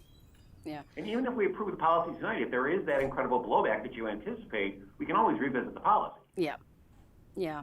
It's not even about potential blowback. It's again about how are we encouraging and inviting and welcoming community participation in order for them to feel like they can be heard. And so again, I guess my question would be, why are you so opposed to waiting and get some time for residents to be able to reflect on this and have us vote at our next meeting? This was on the agenda as of Thursday. I haven't gotten any emails or calls about it. Yeah, I think. But you're opposed to having residents listen to this conversation and then vote in August. And if people listen to this and have no questions or concerns, fine. Then we know that. We know people are comfortable with this, and come August, we vote. Right? But if we do have concerns or questions, then we've given people the opportunity to voice their concerns or ask their questions. We can't make every decision after a 2-month wait. I mean, we have an obligation to decide. Not 2 months, Todd. It's 1 month. And the only reason it's such a long wait is that we've chosen to not have 2 meetings this month. But Patty, in all So due it's 1 respect, I'm trying to figure out what it is that you think takes away the residents' ability to talk to us. Again, I'll go through it. They can write to you personally. They can write to the village board all collectively, and that gets put into the record. They can call you, or they can come here and they can be on our Zoom. They can personally come here, or they can telephone. There's all sorts of ways. And as Bob said, we haven't changed anything. The only thing we've changed is that we're Zoom versus in person. We've been doing this since you've been on the board. And so we're all now, we're just kind of memorializing what we've been doing and you've been doing for 3 years. So I'm fine with this. I don't see, as Tom said, if there's something egregious that we've missed, which I can't think of, then we always have the capability to amend things. So, I mean, I don't think this hinders residents. I don't think it prevents residents from speaking to us. I think it provides exactly what we've been doing from day one that you got on the board, that I got on the board, and we haven't taken anything away. So I'm prepared to vote. I mean, unless the majority of the board tells me you're not. So. Kathy, I just have a question. Yep. This policy keeps referring to village board, but is it fair to say that this, whatever gets decided today will apply to not just the village board, but all the commissions or committees? Because they, you know, you have to provide public comments in each of those meetings. So should it also reflect not only village board, but all of its related commissions, committees Yeah, that so are under the OMA? Good question. Yeah, so the villages, commissions, and committees have varying requirements depending on whether or not they hold public hearings. Like your main committee work is done through your Development Review Board, Zoning Board of Appeals, and Plan Commission, and they really have to be very careful about how they accept outside comment and how it's distributed. So that's done on a more of a committee by committee basis thus far. Yeah. Right. So this policy is addressing the village board's meetings, not the committee meetings. Okay. Did that answer your question, Chris? I guess sort of. I guess how do we address like for example, the committee I'm in? I know we have a public comment section, but is that more than? And I'm assuming everybody else who has a commission or whatever. If this doesn't apply to us in terms of this extent or this detail, does every committee or commission get to do what it would like in terms of handling the public comments? Generally, those are points sorry, Greg, but those are points I raised in my Thursday email as well in terms of how because I know the DEER committee voted amongst themselves to determine to limit public comments to 5 minutes. So to your point, how are we doing? This is again what my point was to have consistency and a conversation about all this.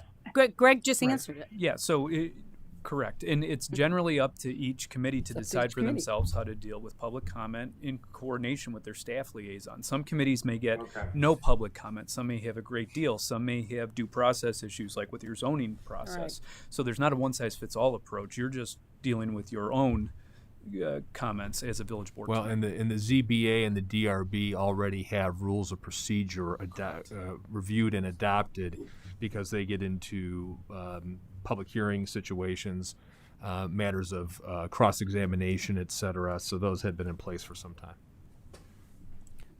Okay, thank you. Okay. All right. I think we're ready for the vote, please. Trustee Hennick. Unfortunately, I don't think the document reflects my intent of what I'd like to have happen, so no. Trustee O'Connell. Yes. Trustee Bachner. I think that I would still like to have consideration when they come up of comments that ask to be publicly read. But in general, I'm okay with this, so I'll vote yes. I'm sorry, did you say yes? Yes. Trustee Kargi. Yes. Trustee Vasquez. Yes. Trustee Brennan. Yes. Okay, very good. Thank you. All right, moving on to B, item 9B, if I can get a motion and a second, and then I think we got a guest here. Yes, we do. Okay. Yep. 9B? I move. Go ahead. I'm sorry. I move to approve the amendment to Title IV of the Village Code regarding the village's sign regulations. I'll second. Okay, very good. And I'd like to welcome Jackie Wells, who's on the Zoom tonight. Jackie is a planner at Housel Levine and has helped us with this item. One other point of clarification. Staff will be coming back to you with another amendment to the sign code, hopefully at the first meeting in August. There was a court case that came down not that long ago regarding content-based regulations. And so we're working through those right now with Housel Levine as well as the village attorney. But because of the item tonight with the temple, we wanted to kind of separate those out and get them moving along and then come back to the content-based regulations. So I just wanted to bring that up so when I come back to you in another meeting and amend the sign code and you're like, Eric, didn't we just do this? The temple's request had a little bit more time of the essence to it. So I just wanted to bring that forward. So tonight, why we're here to discuss this is Temple Har Zion on Harlem had come forward with a request for signage. So right now, the way the sign regulations work, and the sign regulations are a chapter outside of your zoning code, so they can all be amended via just a regular code amendment. Temple Har Zion came in for a request, and you'll see that on page 3 of the memo for a sign. There are no sign regulations right now in the PRI. All sign regs and requests have really been handled as a matter of plan development, and so we really didn't need sign regulations until today. So after speaking with Jackie, we agreed that the regs in the C2 zoning district would be good regulations for the PRI. So very simply, and you'll see this in the ordinance, it's instead of just saying C2, it's C2 plus PRI.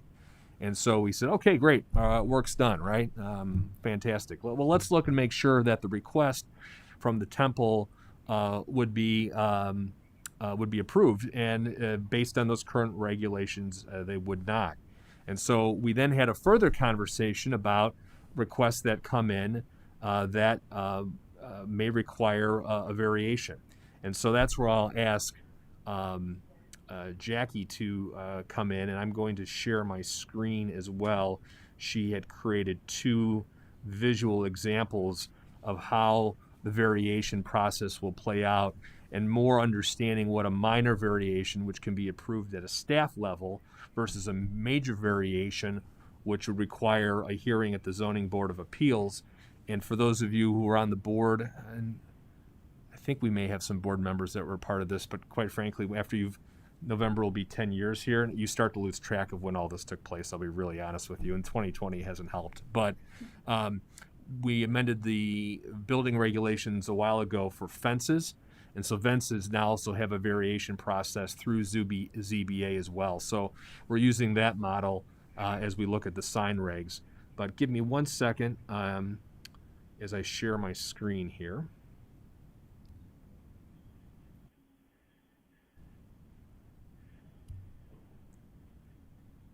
This is where things, as Trustee Hennick said, probably are a lot smoother in other places. I may get to that point at some point in my life here, but hang on. And so, Jackie, maybe if you could just come on and you could maybe just walk through that minor and major variation item and how you guys put that together for us. Yeah, definitely. Good evening, everybody, and thank you for having us, or having me. So when we were looking at variations to the sign ordinance, we wanted to ensure that anything that was approved as a minor variation or administratively would still really be in keeping with the character of the area, and ensure that no sign would be approved that's really out of scale for the building they're going to be located on. So when we were looking at wall signs, the current regulation in the C2 and what is proposed to also be for the PRI district limits the size of a wall sign to 60 square feet or 5% of the facade of the wall upon which it's going to be located, whichever is less. So for the instance of the Temple Har Zion sign, the sign they are proposing is greater than 60 square feet, but still falls beneath that 5% of wall facade. So as you see in these 2 graphics, you have choice 1, which shows the 5% of the wall facade, and then choice 2, the 60 square feet. So for these different building types, you can see that the 5% of the wall facade ensures that that sign is still in scale with the building that it's located on. So we're proposing that the administrative relief, or the minor variation, be allowed for a wall sign that is greater than 60 square feet, but still within that 5%. So it's still in scale with the building, but is greater than that 60 square foot maximum. So that's something that would be approved as a minor variance or through an administrative procedure. Any questions on the wall signs first?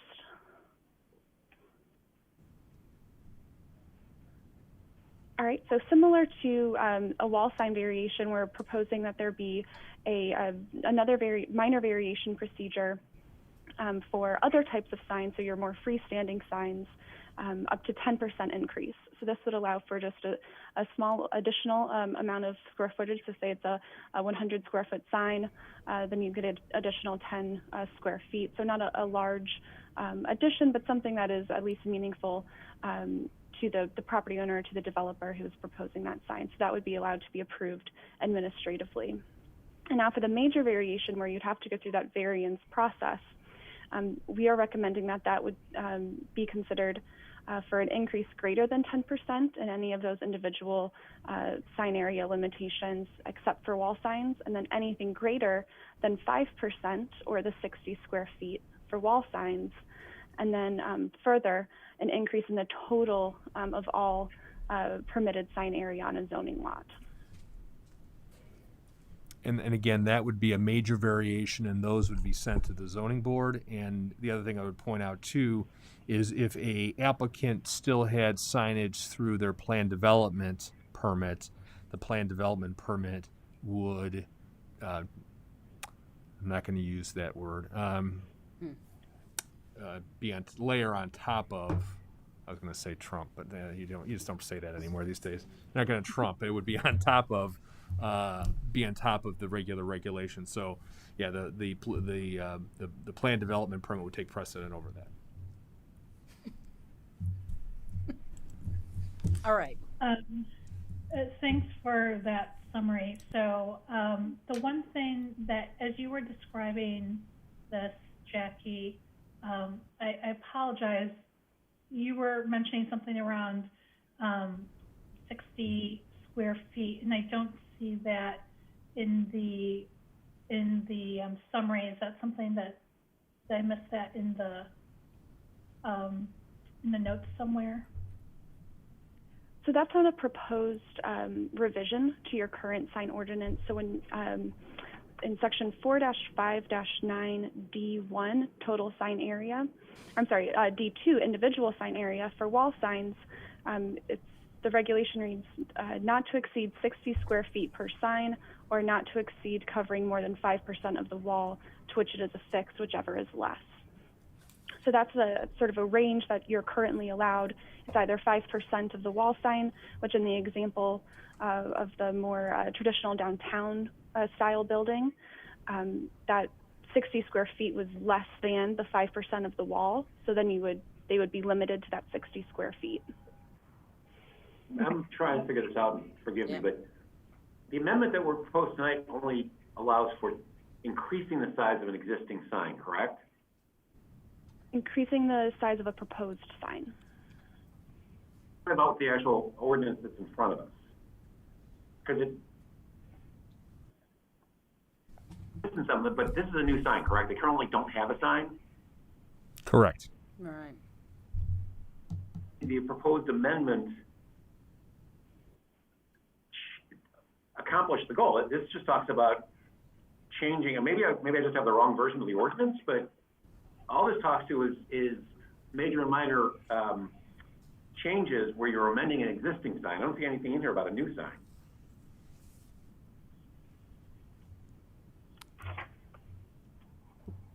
Well, right. So all the signs that would be proposed would be new signs. Because we don't have it. So it's not just for a building that's being built and there's never been a sign because it hasn't been built. It's like we have our McDonald's and they decide they want a new sign. There's already a sign, Tom, I think is what you're saying. And so I understand that. I'm just trying to figure out what we're asking to be voting on tonight. So you're saying that Amendment 1, that if I were to go and read Section 459 of the Village Code, that has the language that would accomplish this goal.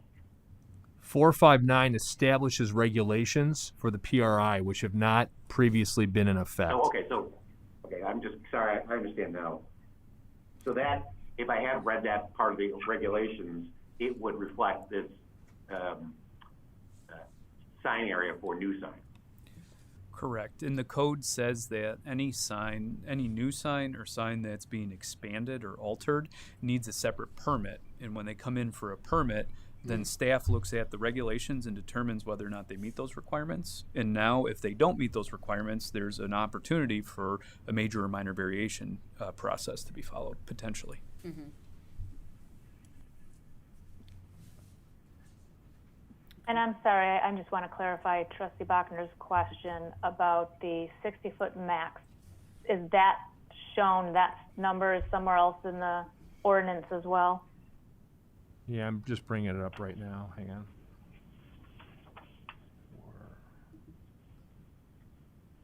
I don't think I see it in the memo. I don't think it's. Correct. So currently within the C2 district, which the PRI is being proposed to be added to, it states under wall signs. Yeah, I'm just bringing it up. Under wall signs, under gross surface area, not to exceed 60 square feet per sign, or not to exceed covering more than 5% of the wall to which it is affixed, whichever is less, as Jackie mentioned earlier. And what section is that, Greg? What's the number? It's 4-5-9, and hang in there with me, D2C. D2C. Yes. So that gives the actual sign dimensions. Mm-hmm. So this refers to that and allows the 5% or greater in terms of a major. Right. Okay. And I also just want to be really clear here that this is 10% increase into what our regulations already propose, and not a 10% increase to the sign that is there, because why wouldn't a building ask for a 10% increase every year then, right? And then the village could approve it. No, that's correct. You can't compound the the increases that are allowed are to what is the objective measurements in the code, not to the existing sign size. Correct.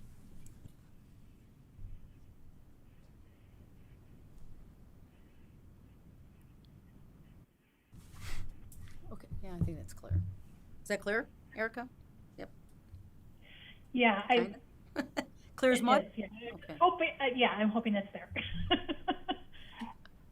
And then for this particular, for the temple, will we come back and approve an actual sign for them, or is this all being done right now? If you approve this ordinance tonight, then they would make an application for permit. We would determine that it does not meet the regulations but qualifies under a minor amendment, and then staff would approve that administratively. Okay. And then I'm sorry, just in terms of our wall signs then, because I didn't go back and read the entire ordinance, it looks like they're proposing a sign that might be of a soft material. Is that right or no, or is it rigid? And so I guess my question is, are wall signs regulated in terms of the type of materials being used? And if it is a soft sign, in terms of making sure that it's being maintained, not that it's got rips in it over time, like how we manage that. Right, and so that would also be part of the excellent comment, general part of the permit process, and depending on how they come in and what materials they propose, we can put conditions on. We put conditions on permits all the time. And that's what you do under. A staff does, not me personally, staff, but not yeah, you personally. right. No. Why not? You don't work like that? I don't do sign permits. No. Should. All right. Okay, thank you. Okay, any other questions that you have for Jackie or Eric or anyone? If not, we'll go ahead. Please take the vote. Trustee O'Connell. Yes. Trustee Bachner. Yes.